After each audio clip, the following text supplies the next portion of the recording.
Okay, I'm back. My remote hunt up north in northern British Columbia got postponed, so I'm back, and I utilized that time to go off the west coast of Vancouver Island and help a few people experience some lifelong dreams they had. And now I'm back home for just a few days, so I'm going to drill out a handful of videos for you guys while I'm here, and then I have to go back to the coast again, put in 3 or 4 days, yard the boat out, put it away in storage. And then off I go up to the Yukon to fly out of there in a bush plane and assist somebody else on another remote sheep hunt. So anyway, after I get the boat all buttoned up, put away in storage, then that's it. It's game on. I'll start my September, October, November, December. I'll start my 4 months straight of absolute outdoor remote adventure, and hopefully I'll be able to create some content for you guys somewhere in between the trips somehow. But either way, I will be filming up a pile of stuff as I go, as usual, and sharing with everybody on here, and as well through our outdoor apps to share the knowledge to people to help them get better. So anyway, once again, the Sasquatch topic sure has been a popular one with everybody out there. More and more people are curious about it. More and more people are taking it, more seriously, and I am getting absolutely pummeled with emails from people all over the frickin' planet emailing me their experiences, which is pretty cool. And some of those stories are so frickin' long, it's almost impossible to read them. So if you do decide you're going to email me your experience, try to keep it short and right up, and try to maybe just give us a little bit of your background. Maybe just give me a little bit of your background if you want, and give me a quick description of the location, roughly, state, province, country, whatever you want. And try to get right to the goods, the heart meat of your story, and relay that to me, because I'm so limited on time. And when you crack open an email that long, you kind of go, oh shit, I don't got time for this, but I'll try, And as well, that's a very tough thing for me to relay to everybody through the YouTube channel. But anyway, I did get emailed. But anyway, one of the emails that caught my attention right off the bat, and I'm definitely enthusiastic about sharing this story, encounter, experience, is from a young teenage boy, First Nations kid, that lives minutes from my house. He's a First Nations guy from Mount Currie, British Columbia. Man, these eyes aren't getting any younger. I'm going to put on the readers to read this fine stuff on my phone. So anyways, one of the reasons I'm enthusiastic about sharing this experience with you guys, because it's close to home, it's just up the road from the house where I'm living. It's along the Birkenhead River, which is a full-time... The Birkenhead River has experiences, encounters, and sightings of these beings around the clock, around the calendar. It's just the way it is. It always has been that way. I have met and heard with literally dozens of non-First Nations and First Nations people in my community who have seen these things and told me their stories. I've heard these things numerous times in areas close to here. I've seen pictures of footprints.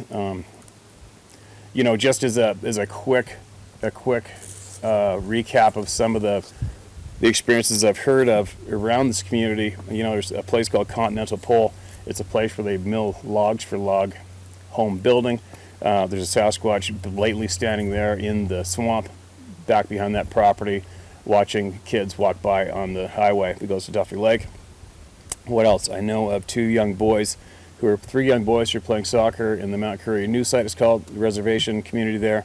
And there was a Sasquatch. They said it was like a dirty man. They said it just looked like a dirty man that was in the woods, sitting on the ground up against a tree watching play soccer. And when they looked at him, he got up and walked away.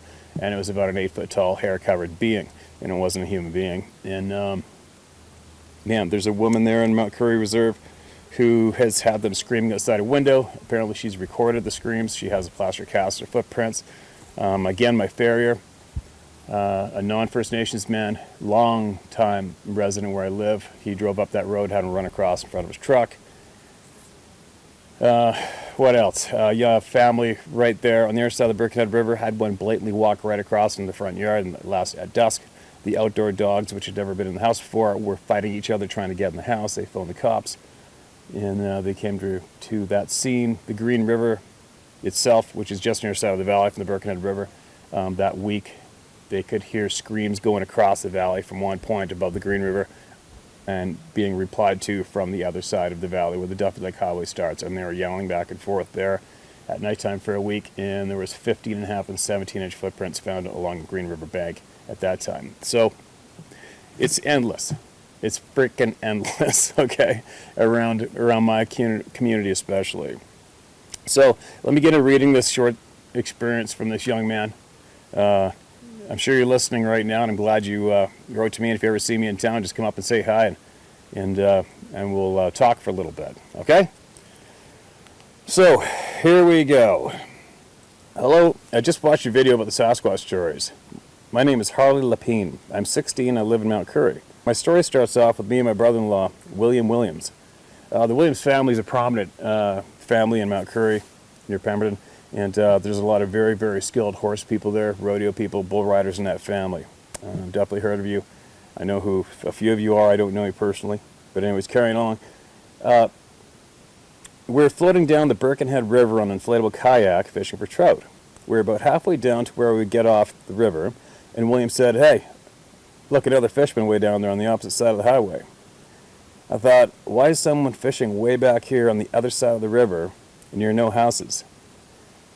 This thing was crouched down on the side of the water, about 50 yards downriver from us. That's pretty close, 50 yards. I told William, it looks like a bear.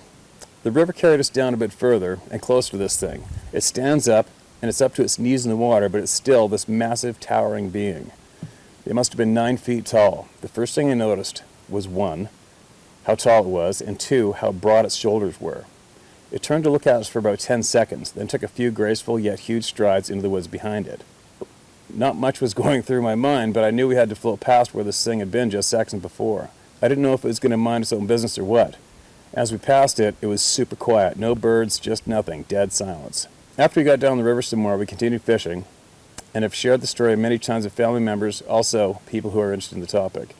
Thanks for reading my story. Hope you enjoyed it, and maybe learned something new about these mysterious beings. Harley Lapine.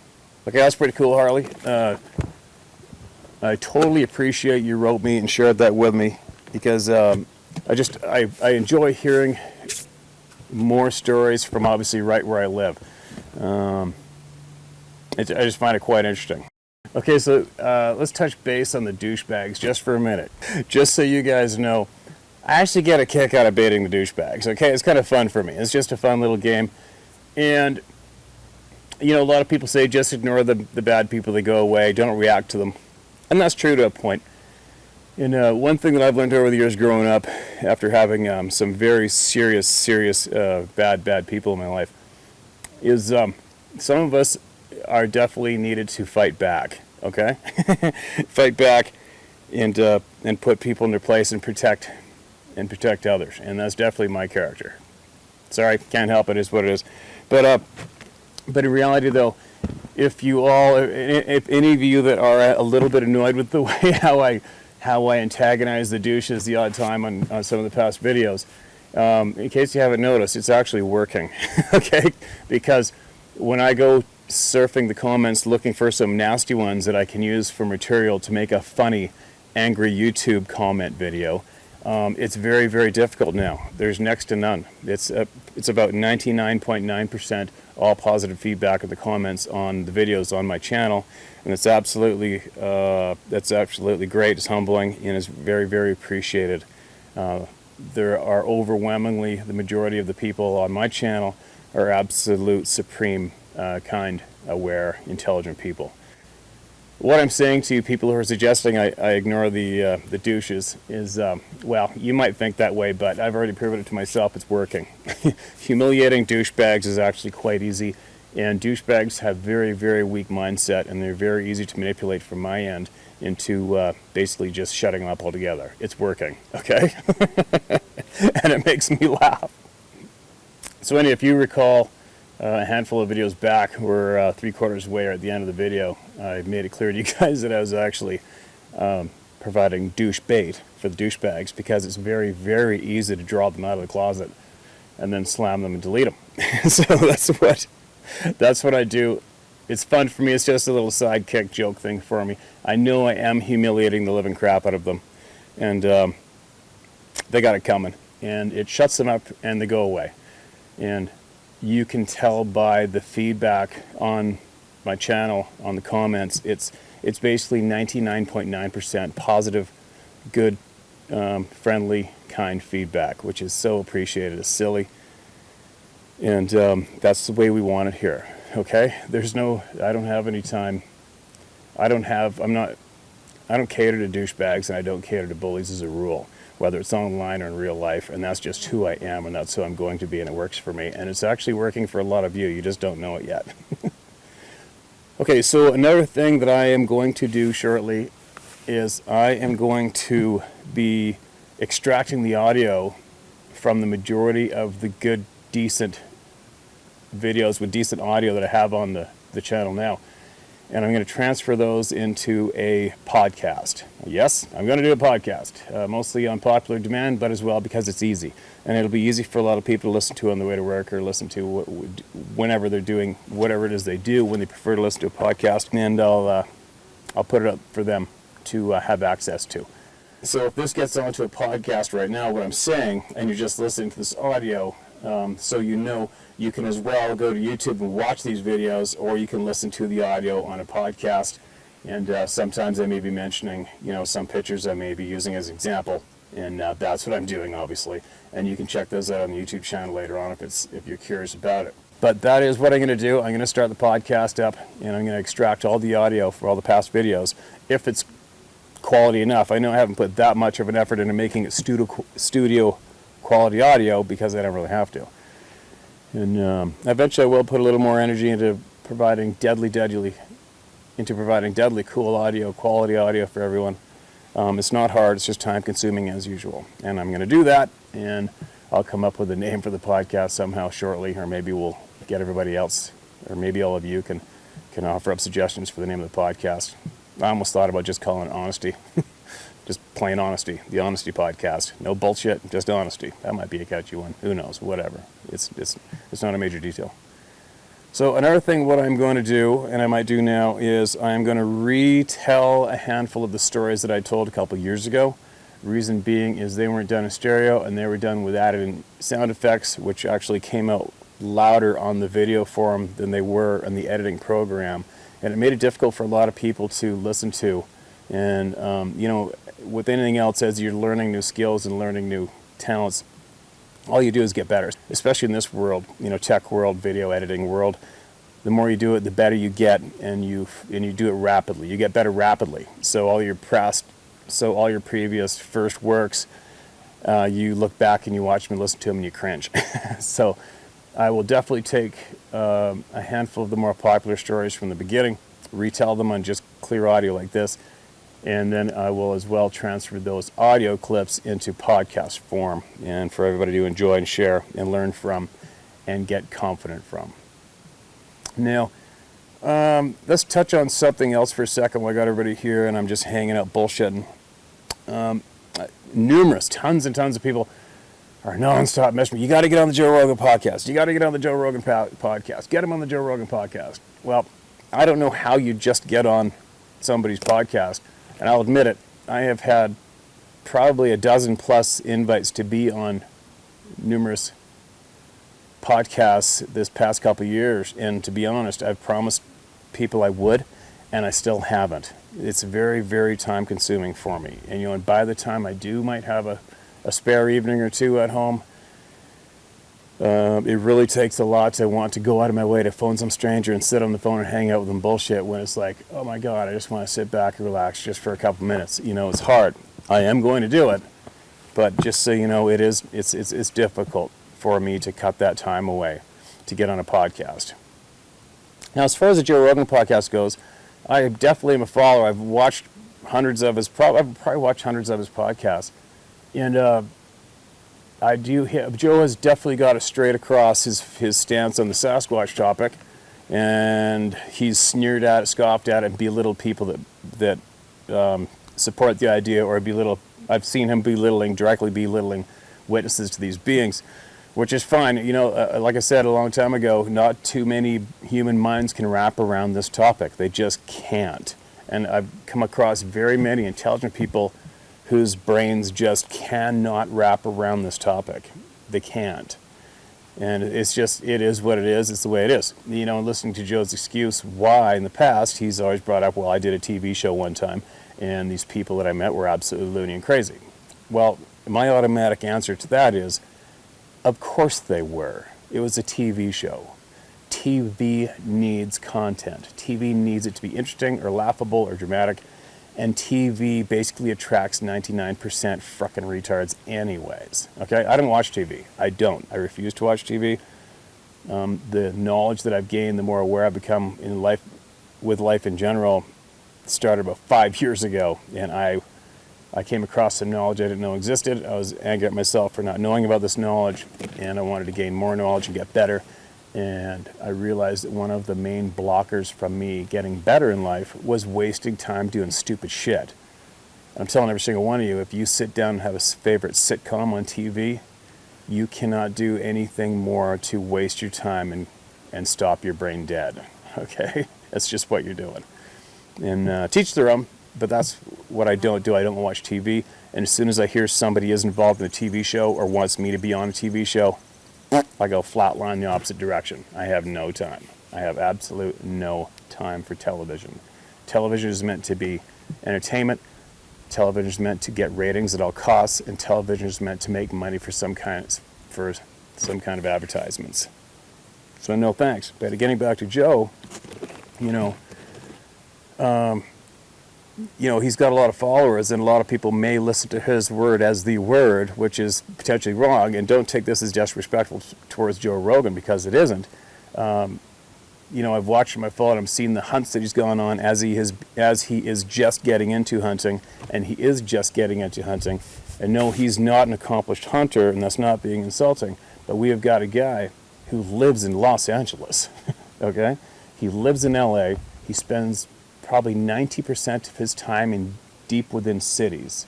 He is a city dweller, a city-going person, and the limited amount of hunts he's been on, he has gone on guided hunts with somebody holding his hand and taking him to the game and lining him up to do that shot.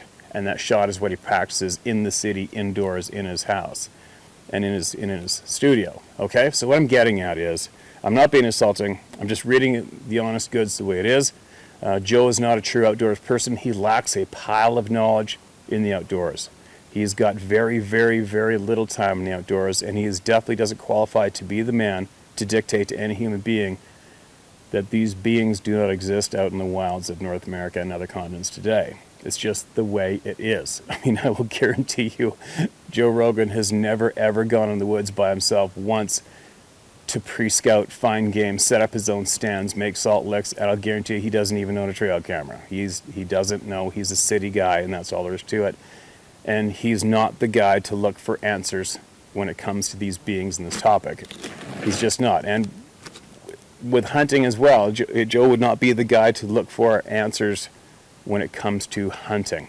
Okay? He's a great guy to encourage it. He's getting into it. That's freaking awesome.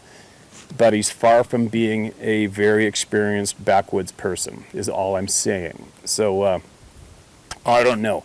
How would that conversation go down between me and Joe and his podcast if we talked about hunting? It would probably be good banter when it came to talking about this topic. It might be interesting, it might not. He might listen to me and not think I'm crazy. He might not, who knows. It could be interesting, but it's definitely not on the top. It's not my top 10 priorities of trying to get on his podcast.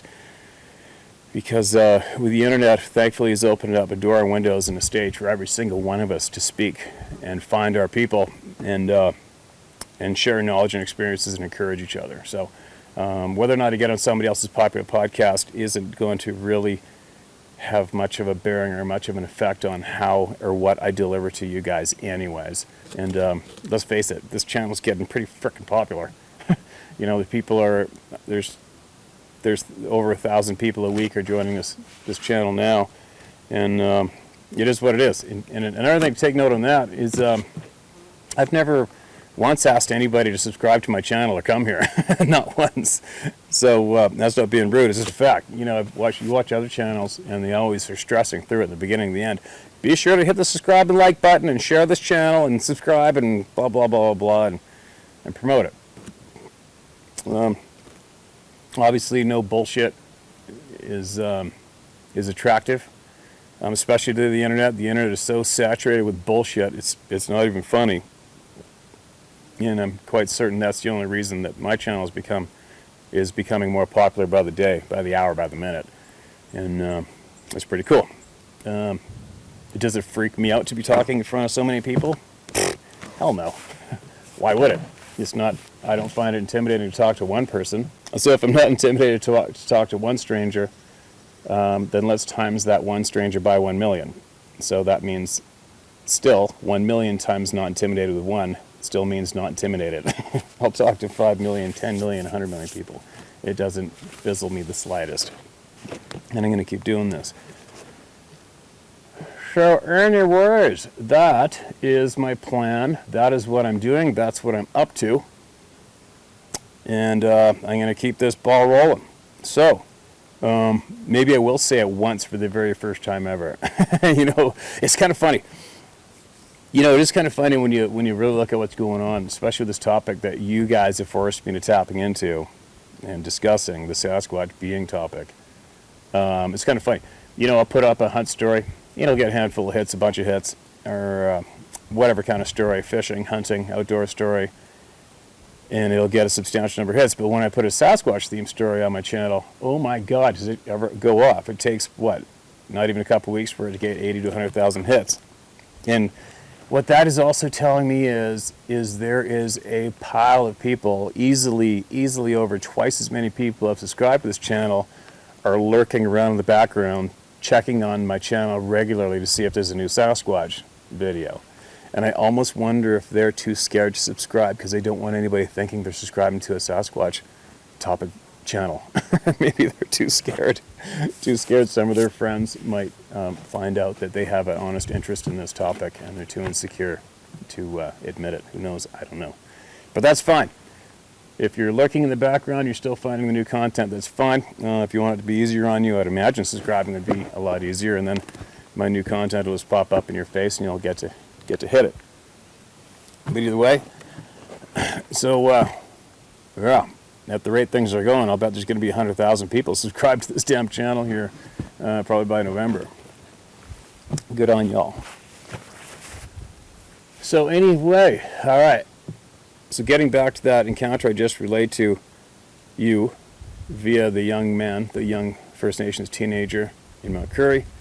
I know there's more of you out there, especially my community, and I know you have experiences near where I live, and I would love to hear about them. So again, you can email me at tellmystory@howtohunt.com and send it to me, and I'll get it out there. Or I'll at least read it if you just want me to read it and discuss it. And just so you know, it's worthy of my time. Your time's worthy of my time, and I appreciate you sending me those stories, and I read every single one of them.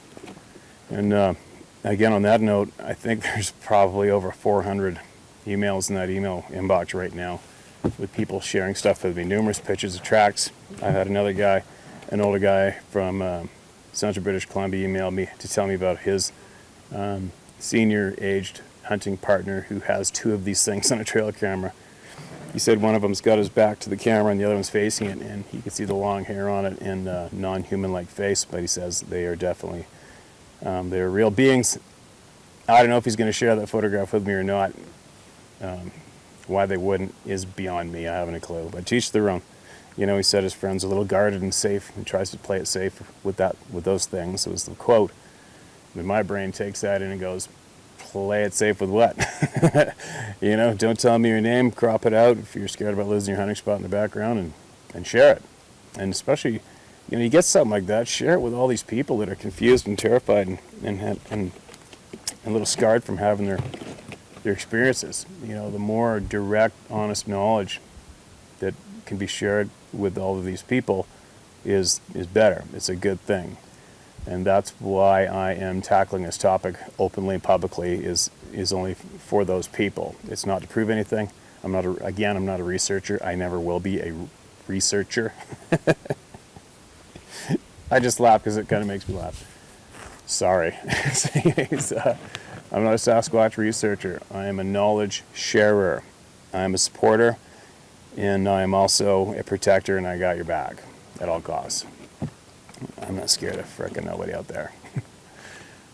And here's another quick note for you guys. Sure, y'all drop the odd F-bomb.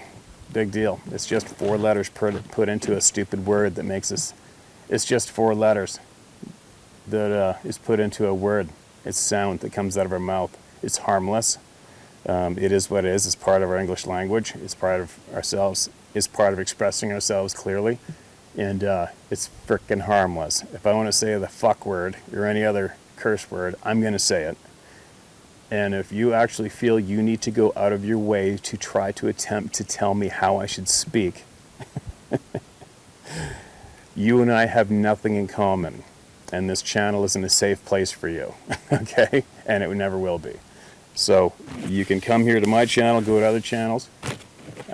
If you came to my channel, you came 100% uninvited by me, but you came here with the door wide open, and you will be treated with utmost respect until you start bullying people or attempting to dictate to people how they should carry themselves or how they should speak. That's pretty funny. That's not going to work. So if you come to my channel, you are going to have to be 100% accepting of me and every single person on my channel, and you should be 100% accepting of every single human being on the planet as long as they're not intentionally hurting someone. Okay? And I like swearing. I just do. Okay? I like expressing myself, and I love saying short 4-letter words when I'm frustrated. It makes me feel better.